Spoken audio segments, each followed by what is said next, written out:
Koneksi antar materi modul 2.1 pembelajaran berdiferensiasi. Jumpa dengan saya, Ulfa Samsari Samsudin SPD MPD, calon guru penggerak angkatan 8 Kabupaten Maros. Ada 4 langkah yang dilakukan dalam pembelajaran berdiferensiasi. Yang pertama, menentukan tujuan pembelajaran. Kedua, menentukan strategi dan alat penilaian yang digunakan. Tiga, memetakan kebutuhan murid. Empat, menentukan kegiatan pembelajaran berdiferensiasi yang akan digunakan.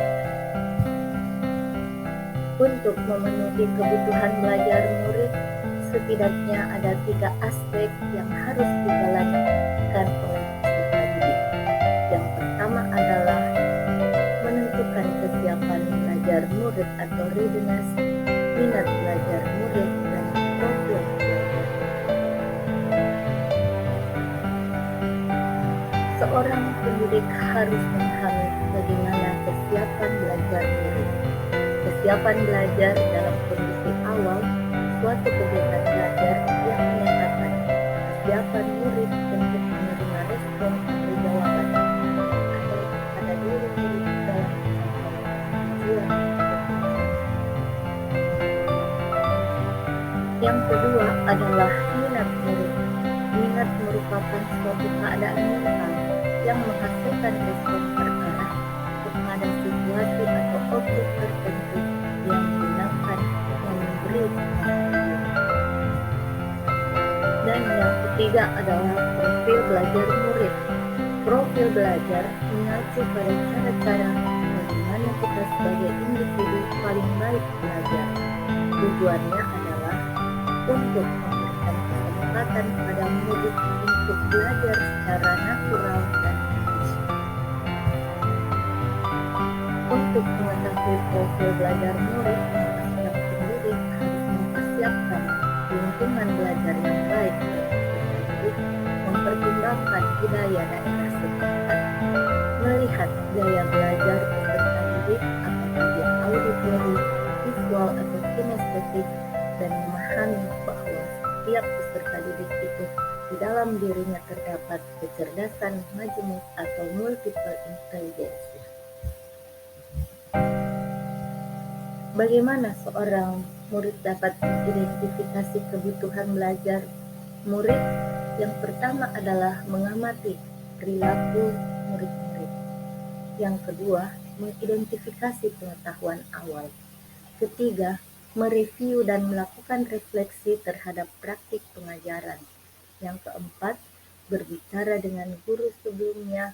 Yang kelima, membaca rapor murid di kelas sebelumnya. Dan yang keenam adalah menggunakan berbagai penilaian formatif dan diagnostik.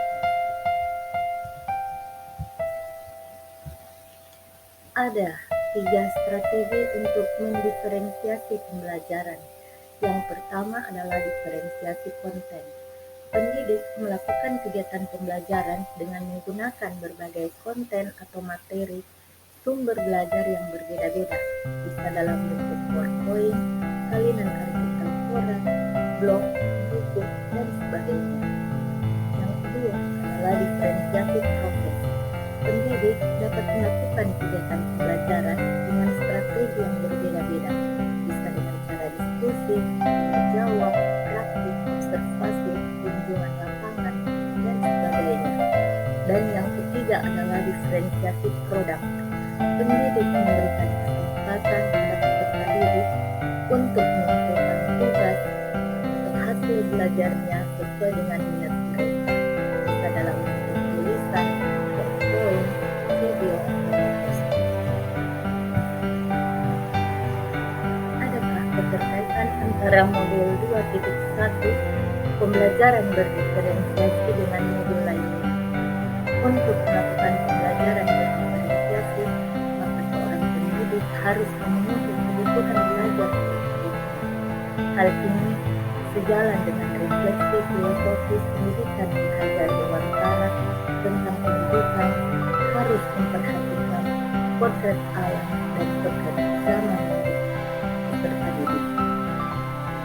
sejalan dengan modul 1.2 nilai dan peran guru penggerak, yakni mandiri, reflektif, kolaboratif, inovatif, dan berpihak pada murid.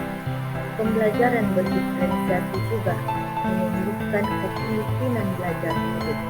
Hal ini sejalan dengan peran seorang guru. Pembelajaran berdiferensiasi dapat menjadi salah satu wujud visi guru penggerak, yakni menciptakan pembelajaran yang berpihak pada murid. Dalam pembelajaran berdiferensiasi harus ada kesepakatan antara pendidik dan murid dalam bentuk keyakinan kelas. Hal ini sejalan dengan modul 1.4 budaya positif.